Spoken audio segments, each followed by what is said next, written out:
इस कार्यक्रम की पुण्यार्चक हैं श्रीमती शिप्रा जैन, तुषार जैन, गुरु भक्त परिवार मेरठ, श्रीमती पूनम जैन, श्री रवीश चंद्र जैन, शुभम, आयुष जैन, सपरिवार टूंडला, जिला फिरोजाबाद, यूपी, श्रीमती नीनू, लोकेंद्र, सिद्धि जैन, मुरार, ग्वालियर, श्रीमती त्रिशला जैन, डॉक्टर मोनिका, डॉक्टर नीरज जैन, निखिल, सेजल, पश्चिम विहार, दिल्ली, श्रीमती संतोष जैन, श्री विशाल चंद्र जैन, श्रीमती पूनम जैन, सीएमए, पंकज जैन, अमित जैन, राशि जैन, उन्नति जैन, सेक्टर 37, नोएडा, पारसमल, इंदिरा देवी, संजय, विनीता, अजय, नीतू बाकलीवाल, सूरत, श्री विनोद चंद जैन, मिलेनियम, श्रीमती नीता जैन, समस्त गुरु भक्त परिवार, फिरोजाबाद। धर्म स्नेही सत श्रद्धालु, यहाँ पर उपस्थित आप सभी भव्यवर पुंडरीक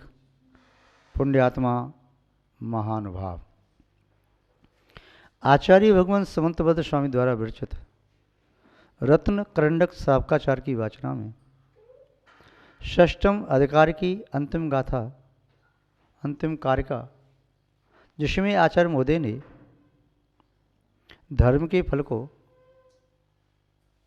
श्रावकों के लिए सरल सहज बोधगम शब्दों में बताने का प्रयास किया। आचार्य महोदय संभव है षष्ठम अधिकार पर ही ग्रंथ की पूर्णता करने का विचार उन्होंने किया होगा, इसलिए यहाँ पर 130 से लेकर 135 श्लोक तक उनके फल ही बताए। किंतु बाद में किसी शिष्य के अनुग्रह पर 11 प्रतिमाओं का स्वरूप अलग से बता करके उन्होंने विशेष उपकार किया सप्तम अधिकार के रूप में।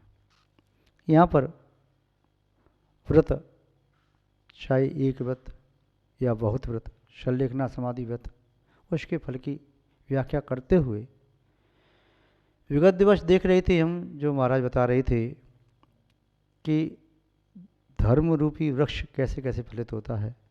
पूजा,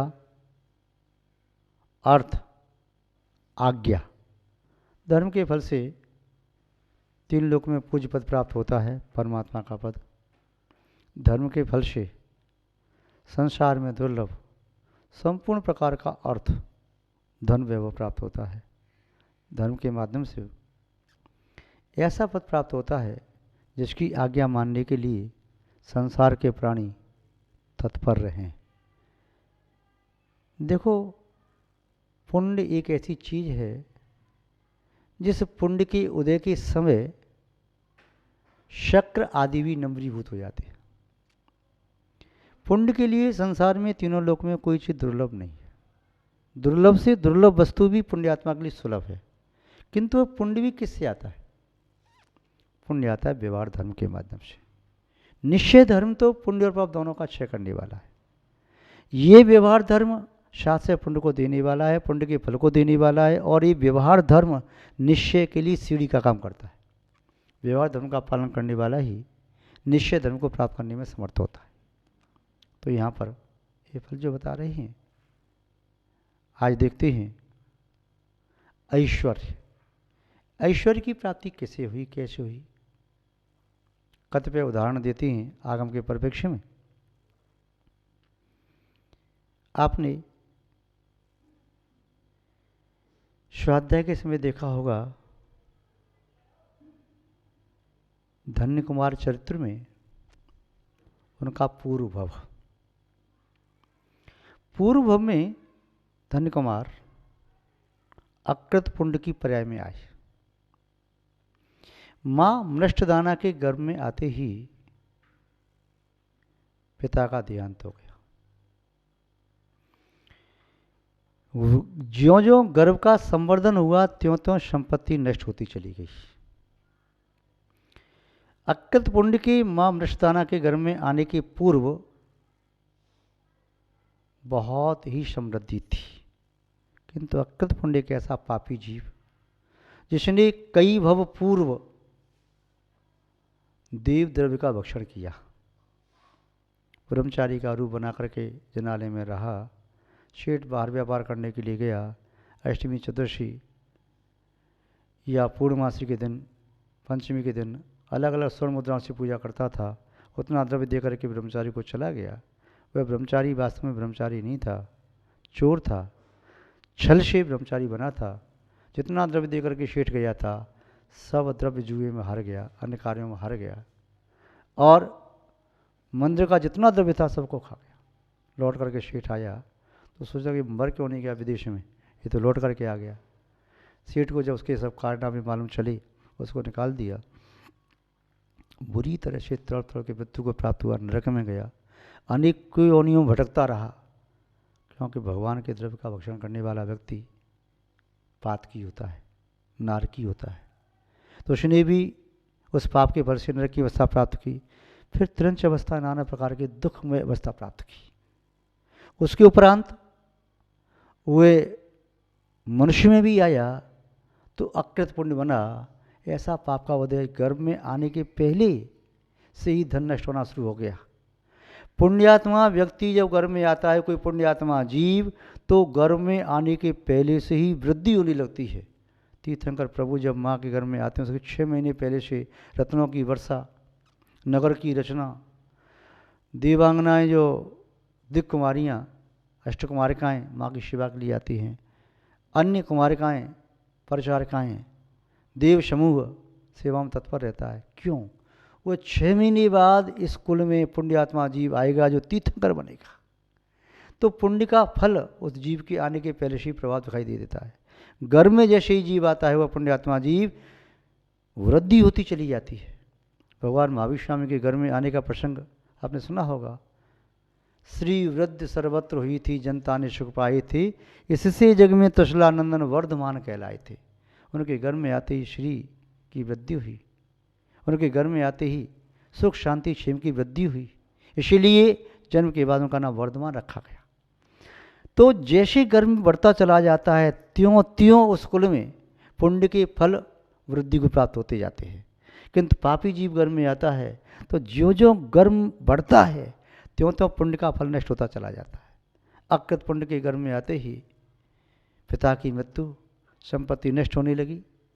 सुकृत पुण्य नाम का व्यक्ति जो अकृत पुण्य के पिता के यहाँ नौकरी करता था, अब सभी नौकरी सेवा करने वाले सब घर छोड़ के भाग गए। मृष्टदाना इसका पुत्र ही रह गया। अकृत पुण्य, अकृत पुण्य का अर्थ होता है जिसने पूर्व में पुण्य नहीं किया, पाप का फल भोगने वाला पापी जीव।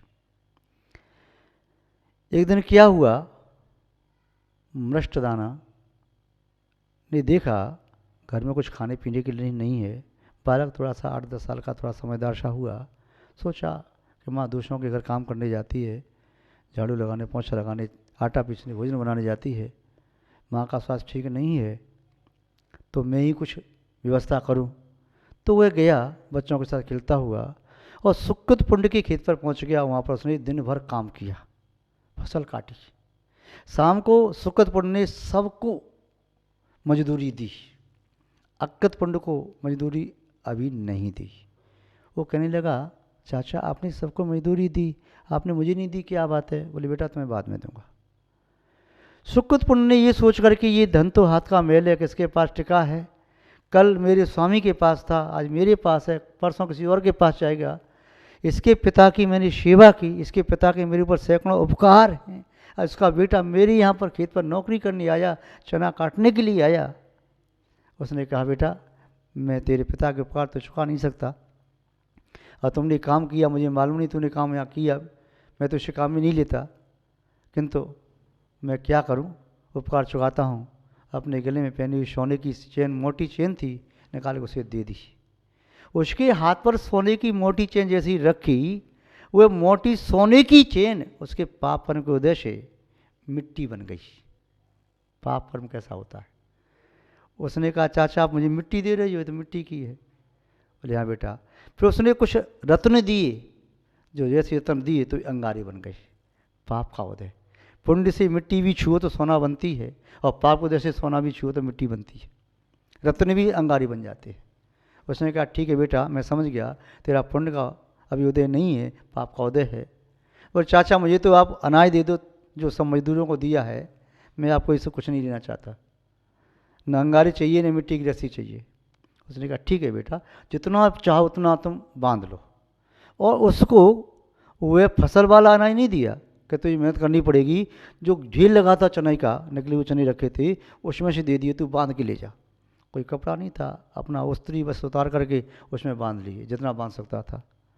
किंतु रात्रि का समय था, उस वस्त्र में एक छोटा सा छेद था, एक एक जना गिरता गिरता गिरता गिरता गिरता गिरता घर पहुंचा, मुट्ठी में चना रहेगा केवल।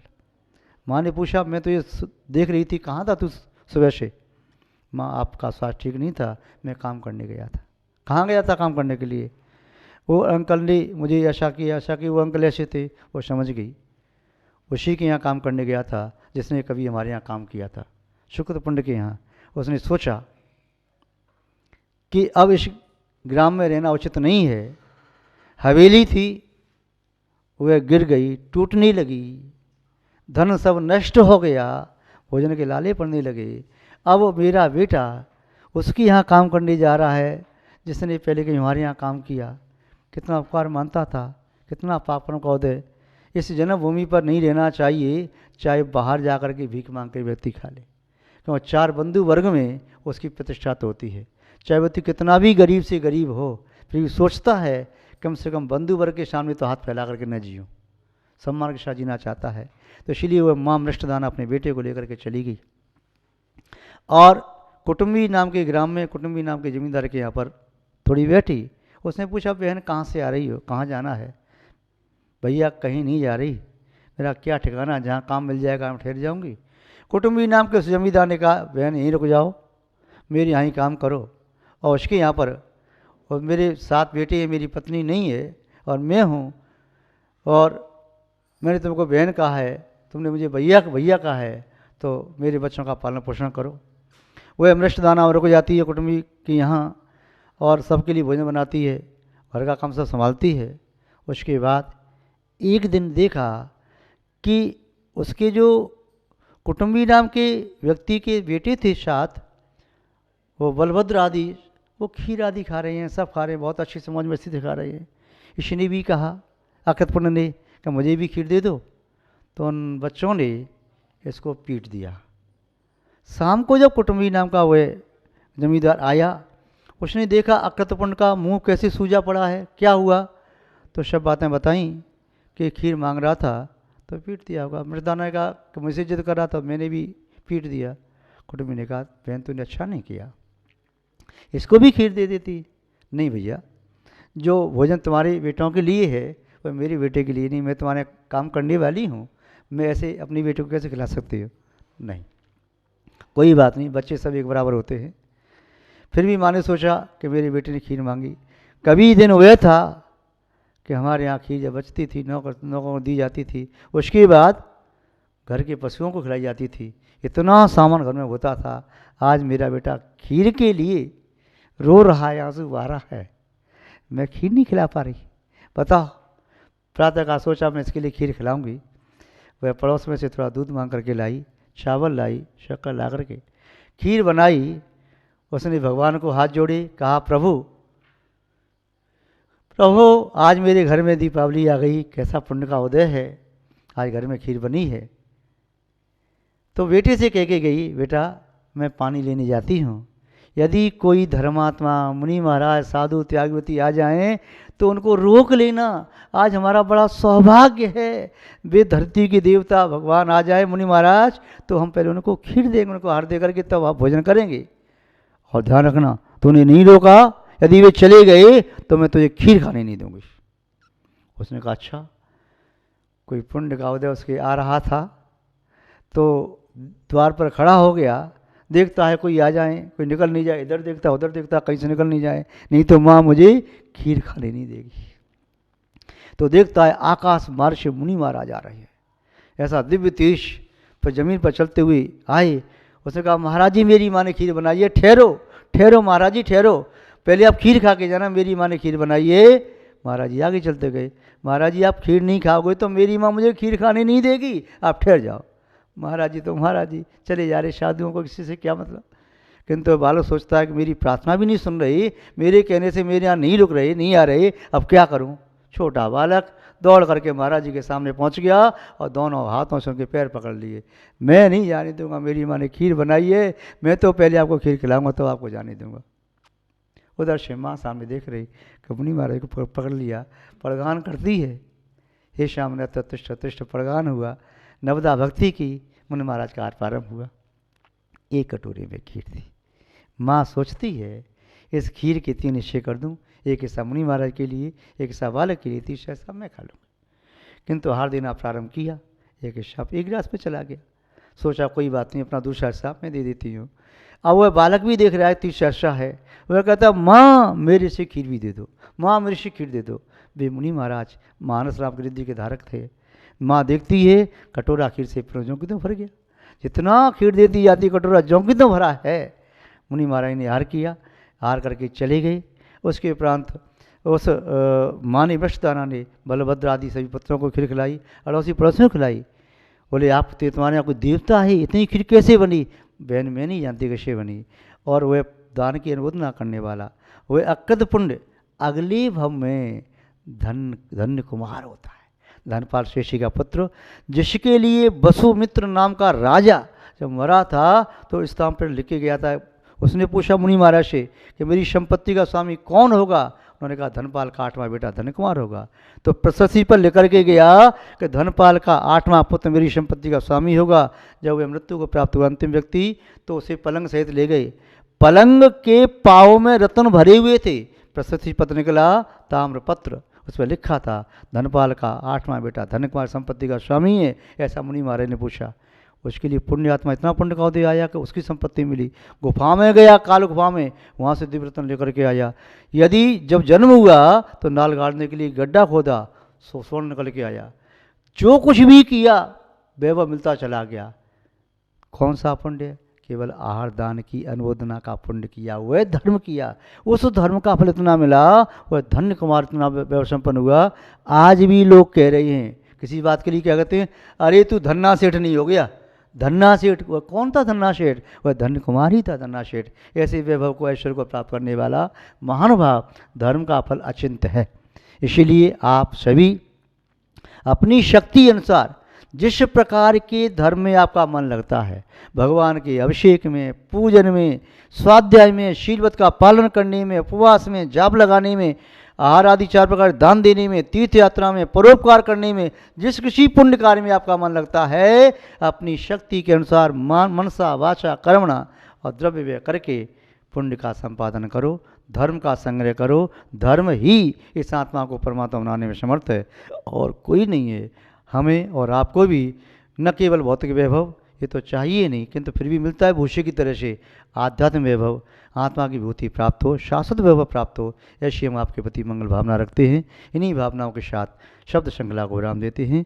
जय बोलिए श्री शांतनाथ भगवान की, परम पूज्य आचार्य गुरुदेव श्री विद्यानंद जी महाराज की, अहिंसामय विश्व धर्म की।